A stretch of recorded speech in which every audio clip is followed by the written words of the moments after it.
میں مدینے کی جانب نہ کیسے کھینچوں، میرا دین اور دنیا مدینے میں ہے۔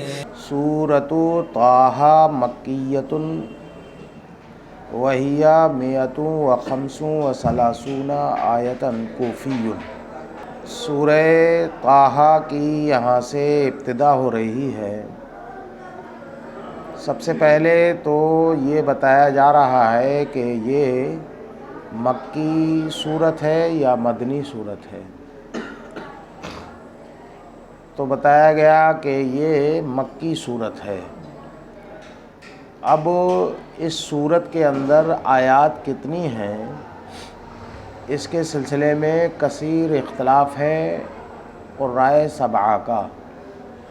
بعض قرائے سبعہ نے کچھ آیات پر وقف کیا ہے اور کچھ نے نہیں کیا۔ تو جنہوں نے وقف کیا تو جو وقف کے بعد جو صورت آ گئی، وہ آیت آ گئی، وہ ان کے یہاں مستقل صورت ہو گئی، تو تعداد ان کی بڑھ گئی۔ اور جنہوں نے وقف نہیں کیا تو وہ ایک ہی آیت مانی گئی، اس وجہ سے وہ تعداد گھٹ گئی۔ تو اس طرح 135 آیتیں ہیں قرائے کوفہ کے نزدیک، ہے نا، 135۔ اور قرائے بصرہ کے نزدیک جو ہے 132 ہیں۔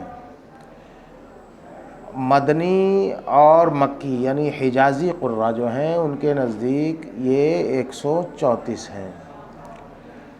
اور شامی جو قراء ہیں، ایک ہی قاری ہیں ابن عامر شامی، ان کے یہاں 140 ہے نا۔ تو اس طرح یہ متعدد اقوال ملتے ہیں اس کی تعداد کے سلسلے میں، ان کی آیات کتنی ہیں اس کے سلسلے میں۔ طٰہٰ، یہ حروف مقطعات جو آتے ہیں سورتوں کے شروع میں،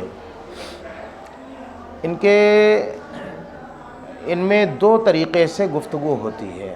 ایک تو یہ کہ ان کا تلفظ کیا ہے، کس طرح ان کو پڑھا جائے گا، ایک تو یہ اختلاف پایا جاتا ہے اور اس میں یہ تفصیل آتی ہے۔ اور دوسری بحث اس بات کی آتی ہے کہ یہ حروف مقطعات ان کی حیثیت کیا ہے، کیا ہیں یہ آخر، ہے نا۔ تو پہلے کے سلسلے میں انہوں نے گفتگو کی۔ پہلی جو بحث ہے وہ تلفظ کے بارے میں کہ ان کی قرأت کس طرح ہوگی۔ تو یہاں پر ایک ہے اس کو کھینچ کر کے پڑھنا اشباع کے طور پر، ہے نا، اشباع کے ساتھ جو ہے وہ پڑھنا، اور دوسرا ہے امالہ، ہے نا، دوسرا امالہ، بنا کھینچے جو ہے وہ پڑھنا، ٹھیک ہے۔ پھر چونکہ یہاں پر دو ہیں، ایک تا ہے اور دوسری ہا ہے نا، تو دونوں کو اشباع کے ساتھ پڑھیں گے یا دونوں کو امالے کے ساتھ پڑھیں گے، یا ایک کو اشباع کے ساتھ پڑھیں گے اور دوسرے کو امالے کے ساتھ پڑھیں گے۔ تو اس طرح جو ہے وہ قراء کا اس میں یہ اختلاف ہو گیا، ہے نا۔ تو یہاں پر پہلا قول انہوں نے نقل کیا کہ فخمت طاء لاستعلائها، کہ تا کو تفخیم کے ساتھ پڑھا جائے گا اس کے استعلاء کی وجہ سے، تا میں استعلاء پایا جاتا ہے تو اس کی رعایت کرتے ہوئے اس کو کھینچ کر کے طا، ہے نا، یہ جو ہے وہ پڑھا جائے گا، سمجھ آیا۔ وَأَمَالَ الْحَا، اور تو اس کو معروف بھی پڑھ سکتے ہیں، فخمت طاء لاستعلائها وَأَمَالَ الْحَا ابو عمرو، ہے نا، فاعل دونوں کا کون ہوں گے؟ ابو عمرو، کہ تا کی تفخیم اور ہا کے امالے کے ساتھ طٰہٰ، ایسے کیا پڑھیں گے؟ طٰہٰ، ایسے پڑھیں گے۔ تو یہ ابو عمرو نے جو ہے وہ پڑھا۔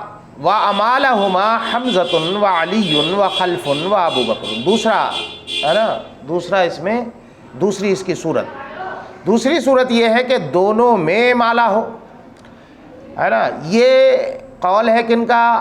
قاری حمزہ کا، قاری علی کا، خلف کا، ابو بکر کا، ہے نا. حمزہ اور علی جو ہیں یہ قرائے سبعہ میں سے ہیں، اور خلف اور ابو بکر جو ہیں قرائے عشرہ میں سے ہیں. وَفَقَّهُمَا عَلَى الْأَصْلِ غَيْرُهُمْ، اور اصل کی کو بنیاد بناتے ہوئے کہ اصل جو ہے وہ تفخیم ہوتی ہے، اشباہ ہے، ایسے میں ہے نا الف با تا سا، ہے نا، ان میں اصل کیا ہے؟ تفخیم. تو ان کے علاوہ جتنے بھی قراء ہیں، یعنی قاری ابو عمرو بصری، حمزہ اور علی کوفی، ان کے علاوہ جتنے بھی قراء ہیں انہوں نے دونوں کو تفخیم کے ساتھ پڑھا ہے، اور وہی ہماری قرات ہے طٰہٰ. ہم لوگ کیا پڑھتے ہیں بیٹا؟ طٰہٰ، کھڑے کے ساتھ. یعنی جس کو آپ اپنی اردو زبان میں کھڑا زبر بولتے ہیں اسی کو یہ تفخیم سے تعبیر کرتے ہیں. کوئی نئی چیز نہیں ہے، وہی قاعدہ بغدادی والی چیز ہے کہ جس کو جو ہے وہ ہے نا کھڑا زبر آپ کہتے ہیں. وما روی عن مجاہد والحسن والضحاک وعطاء وغیرہم انا معناہ یا رجل. اب یہاں پر طٰہٰ کی دوسری بحث کہ طٰہٰ یہ حروف مقطعات جو آتے ہیں ان کی اصل کیا ہے، کیا ہیں یہ اصل. تو اس سلسلے میں ایک تو سورہ بقرہ کی ابتدا جو آپ نے نہیں پڑھی، اس میں سورہ بقرہ، وہیں پر تفصیل اس کی بیان کی گئی کہ حروف مقطعات جتنے بھی ہیں ان میں ایک قول تو یہ ہے کہ یہ اللہ رب العزت کے اسم اعظم ہیں. کیا ہے بیٹا؟ اسم اعظم. دوسرا جو ہے وہ قول یہ ہے کہ یہ سورتوں کے نام ہیں. دراصل کیا ہے بیٹا؟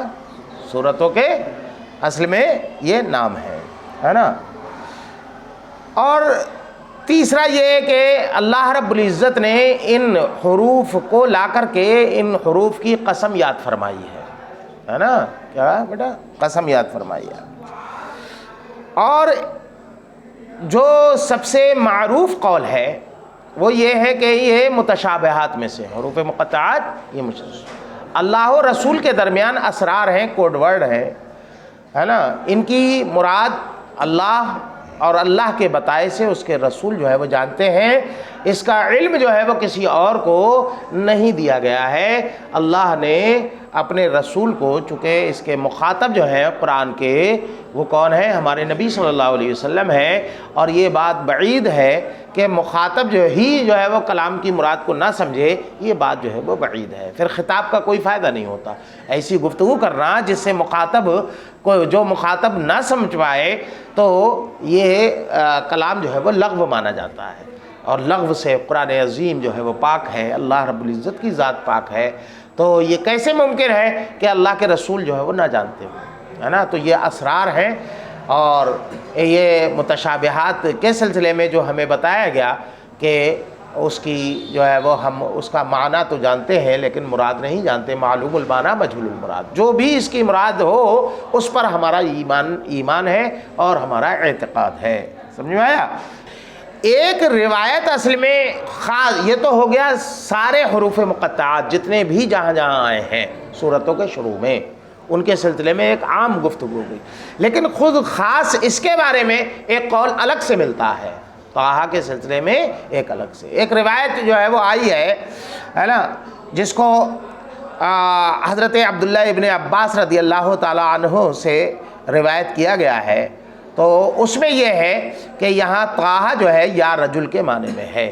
اس کے معنی میں یعنی ندا اور منادا دونوں کی منزل میں جو ہے وہ طٰہٰ ہے.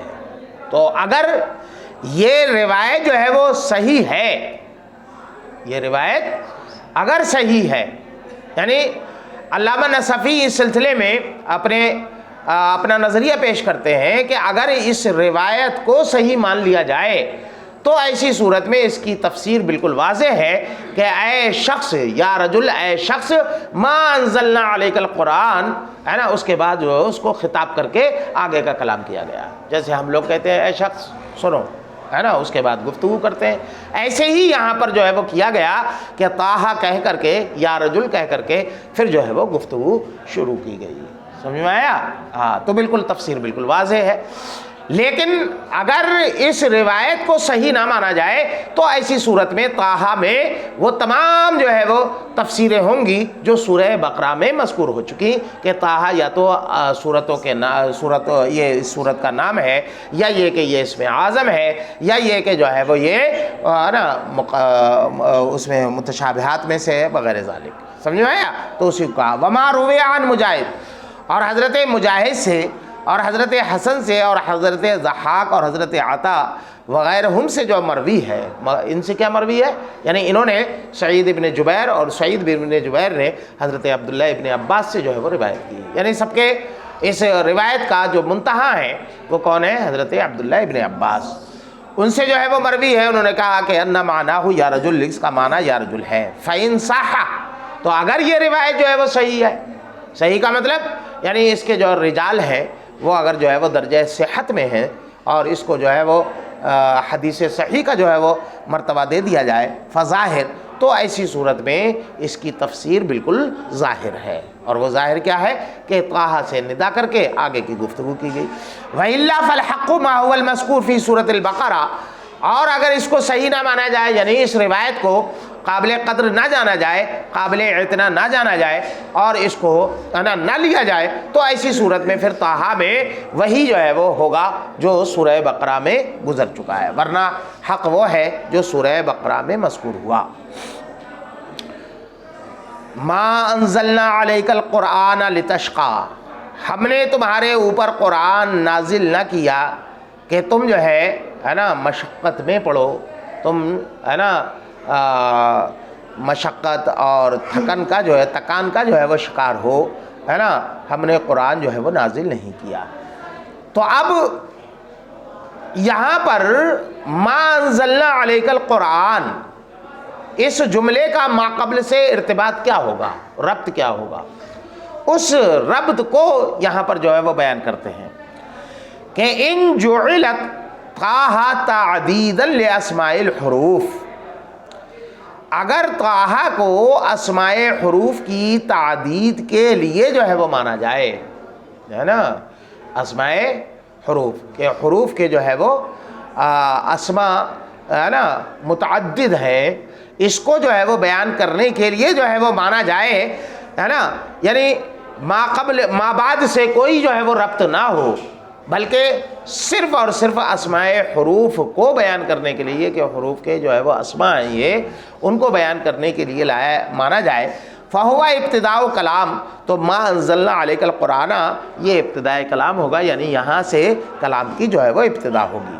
وَإِن جُعِلَتْهُ أَسْمَاءً لِلسُّورَةِ، اور اگر اس کو جو ہے وہ ہے نا طٰہٰ کو سورت کا اسم جو ہے وہ مانا جائے، ہے نا، سورت کا نام مان لیا جائے کہ یعنی سورت کا جو ہے وہ جب نام جو ہے وہ لیں گے، یعنی طٰہٰ ہے نا اسم و صورت، یہ جو ہے وہ ہوگا اس صورت میں. تو ایسی صورت میں کیا جو ہے وہ مطلب ہوگا، ہے نا، تو کہتے ہیں کہ جو ہے وہ حاضی طٰہٰ، یہ جو ہے وہ کلام ختم ہو جائے گا، حاضی طٰہٰ. تو احتمال یہ ہوگا کہ ان تکونا خبراً عنہا، کہ یہ ہے نا یہ ما انزلنا علیک القرآن یہ اس کی جو ہے وہ خبر ہوگی، یعنی وہ مبتدا بنے گا. طٰہٰ جو ہے کیا بنے گا؟ مبتدا، ہے نا، حاضی طٰہٰ، ہے نا، ما انزلنا علیک القرآن، تو یہ اس کی جو ہے وہ خبر. وہیہ فی موضع الابتدا، تو اب ایسی صورت میں یہ بھی جو ہے وہ ابتدا کی جگہ میں ہوگا اور قرآن جو ہے یہ جو ہے وہ ظاہر ہوگا، ہے نا.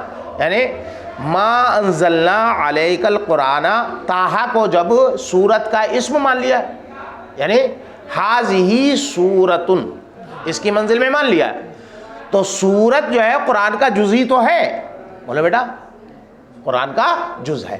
تو ایسی صورت میں ما انزلناہا آنا چاہیے. جب طٰہٰ سورت کا اسم ہو گیا اور سورت ہی تو قرآن ہے، قرآن کا جز ہے، قرآن ہے، تو جب قرآن ہے تو گویا کہ یہ کہ طٰہٰ کو القرآن مان لو. ھذا القرآن کیا ہے بیٹا؟ حاضل قرآن کی منزل میں ہوگا. تو جب حاضل قرآن آ گیا تو اب ما انزلنا علیک القرآن میں دوبارہ قرآن کا لانا یہ جو ہے وہ خلاف ظاہر ہے کہ نہیں؟ خلاف مقتضی ظاہر ہے کہ نہیں؟ مقتضی کیا ہے یہاں پر کہ ضمیر لائی جائے، ما انزلناہا لایا جائے. تو کہتے ہیں کہ ہاں یہی صورتحال ہے کہ طٰہٰ جو ہے یہ صورت کی منزل میں ہو گیا کہ ہاذہ سورہ ما انزلناہا ہونا چاہیے تھا، لیکن ما انزلنا علیک القرآن لایا گیا. اور کبھی کبھی کسی فائدے کے لیے خلاف مقتضی ظاہر لایا جاتا ہے، اور بہت سی جگہوں پر ایسا ہوتا ہے کہ جہاں اس میں ظاہر لانا چاہیے وہاں جو ہے وہ نا جہاں ضمیر کو لانا چاہیے وہاں اس میں ظاہر لے آیا جاتا ہے، اور جہاں ہے نا اس میں ظاہر ہونا چاہیے وہاں ضمیر کو لے آیا جاتا ہے. ایسا ہوتا رہتا ہے نا. تو اسی کا ایسی صورت میں یہاں پر القرآن ہے نا یہ اس میں ظاہر جو لایا گیا ہے اوقع موقع المضمر، اس کو جو ہے وہ ضمیر کی جگہ پر لایا گیا. لأنہا قرآن کیوں لایا گیا؟ اس لیے کہ سورت بھی جو ہے وہ قرآن ہے نا، سورت بھی قرآن ہے. تو اگر اس کو سورت کا اسم جو ہے وہ مانا جائے تو اس صورت میں دو احتمال. پہلا احتمال تو یہ کہ یہ اس کو خبر مان لیا جائے. کیا مان لیا جائے بیٹا؟ خبر مان لیا جائے، اور طٰہٰ کو مبتدا مان لیا جائے. طٰہٰ مبتدا، ما انزلنا علیک القرآن یہ جو ہے وہ اس کی خبر ہو گئی. دوسری صورت یہ ہے کہ طٰہٰ کے بارے میں ایک یہ بھی ہے کہ اللہ رب العزت نے قسم یاد فرمانے کے لیے ان کو نازل فرمایا ہے، ان حروف کی قسم یاد فرمائی ہے. تو طٰہٰ یہ مقسم بھی ہوگا، اور یہ جو ہے یہ ما انزلنا علیک القرآن یہ جواب قسم ہوگا. کیا ہوگا بیٹا؟ جیسے واللہ لانے کے بعد آپ جو ہے وہ ہے نا لا فعلن واللہ لا فعلن کذا ہے نا، تو لا فعلن جو لاتے ہیں کیا ہوتا ہے؟ یہ جواب قسم ہوتا ہے، واو قسمیہ ہوتا ہے، اور اللہ جو ہے وہ مقسم بھی ہوتا ہے.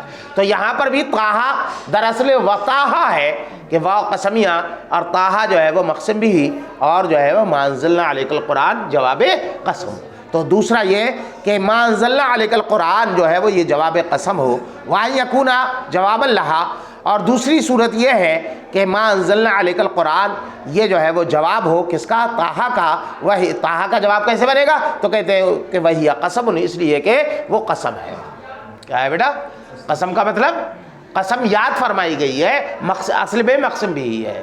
طٰہٰ کی قسم یاد فرمائی ہے نا. لتشقى لتتعب.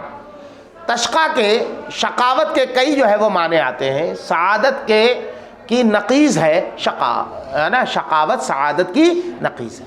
شقاوت کی کئی جو ہے وہ صورتیں ہیں، لیکن یہاں پر جو ہے وہ شقاوت سے ہے نا مراد کیا ہے نا تعب ہے نا، چونکہ عموم خصوص مطلق کی جو ہے وہ اس میں نسبت ہوتی ہے کہ جہاں جو ہے وہ ہے نا شقاوت ہوگی تو وہاں یہ کیا نام ہے تعب جو ہے وہ پایا جائے گا.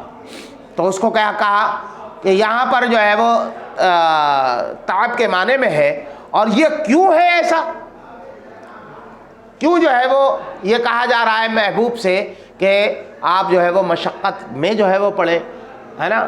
تو کہتے ہیں کہ اس وجہ سے لفرط تعسفک علیہم، کہ اللہ کے رسول صلی اللہ علیہ وسلم کو ان کے ایمان سے محروم رہنا یہ بہت ناگوار گزرتا تھا اور بہت افسوس کرتے تھے. اور ظاہر سی بات ہے کہ جب انسان بہت زیادہ کسی چیز پر افسوس کرے تو اس کے اوپر جو ہے وہ تکان کے آثار نمودار ہوتے ہیں، اور وہ اپنے آپ کو مشقت میں ڈالتا ہے. مشقت ہوتی ہے کہ نہیں اس سے ہوتی ہے؟ تکلیف ہوتی ہے کہ نہیں ہوتی ہے تکلیف؟ تو اسی کا پہلا تو یہ وعلیٰ کفرہم، ایک تو ان کے اوپر تعسف اور دوسرے ان کے کفر پر تعسف.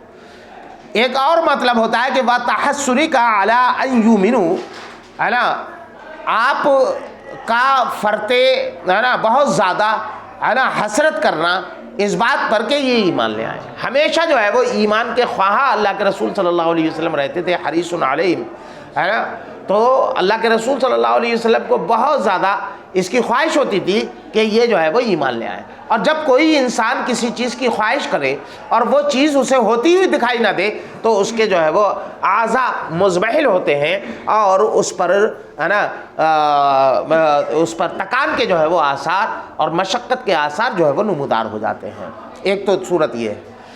دوسری صورت یہ کہ قرآن کریم جو ہے وہ نازل کیا گیا اب آپ کی خواہش یہ ہے کہ آپ اتنے جو ہے وہ حریص ہیں، اتنے حریص ہیں، اتنے خواہاں ہیں، دلدادہ ہیں قرآن عظیم کی تلاوت کرنے کے کہ رات رات بھر آپ قرآن عظیم پڑھ رہے ہیں، دن دن بھر جو ہے وہ قرآن عظیم پڑھ رہے ہیں، تو آپ کو آرام کی ضرورت ہے، تو آپ اپنے آپ کو مشقت میں کیوں ڈال رہے ہیں؟